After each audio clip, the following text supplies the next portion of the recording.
Une si petite graine.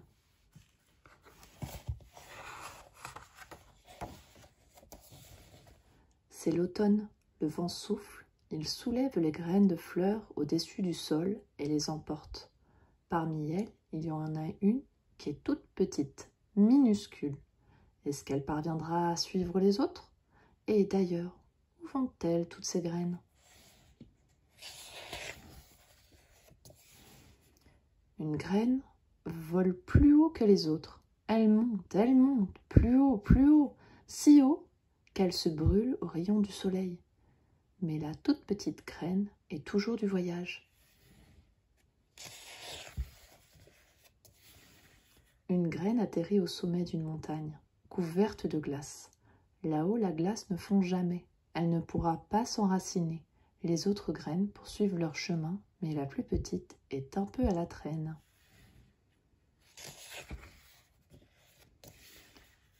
Les graines traversent l'océan. Une graine tombe à l'eau et coule. Emportée par le vent, les autres continuent. Mais la plus petite ne vole pas aussi haut qu'elle.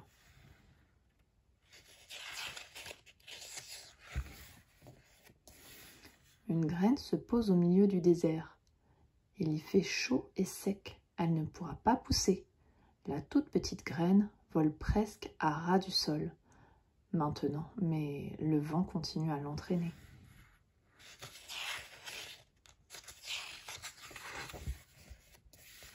Soudain, le vent cesse de souffler et les graines tombent doucement sur le sol. Un oiseau arrive et picore une graine. Mais pas la toute petite. Elle est tellement petite qu'il ne la voit même pas.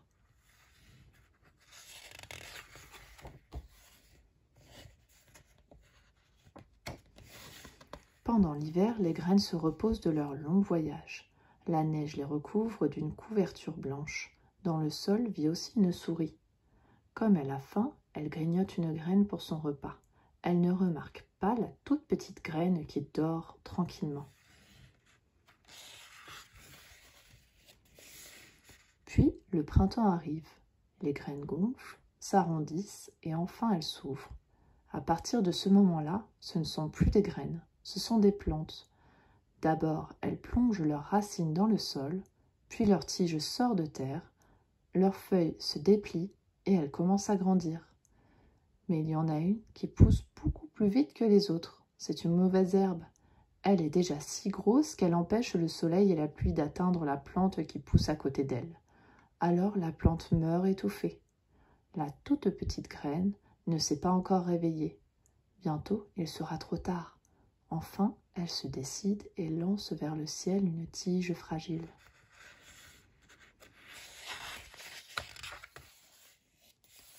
Le retour du soleil invite les enfants à reprendre leur jeu au jardin. Eux aussi attendent le printemps. Un enfant se met à courir. Il n'a pas vu les jeunes plantes. Et oh, il en a cassé une. Celle-là ne grandira plus. La petite plante, née de la toute petite graine, pousse à toute allure. Mais sa voisine pousse encore plus vite. Elle a déjà 7 feuilles. Bientôt un bouton se forme, puis une fleur.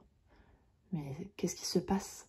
D'abord, il y a un bruit de pas, puis une ombre s'étend sur les 2 plantes. Une main s'avance et brise la tige de la fleur. Un garçon l'accueillit pour son ami.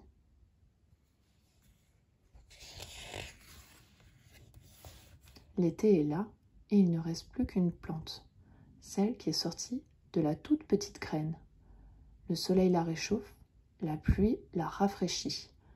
Elle se couvre de feuilles, elle pousse encore et encore, comme si elle ne devait jamais s'arrêter. Bientôt, elle domine les gens, les arbres et les maisons. Au sommet de sa tige, une fleur s'ouvre si grande qu'on vient de partout pour l'admirer.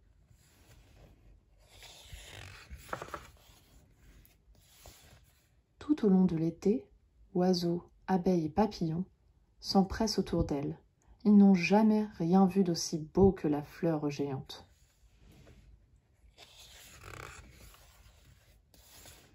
Puis, l'automne revient. Les jours raccourcissent, les soirées rafraîchissent et le vent, en soufflant, arrache les feuilles jaunes et rouges. Les pétales se détachent de la fleur et se mêlent au balai tourbillonnant des feuilles.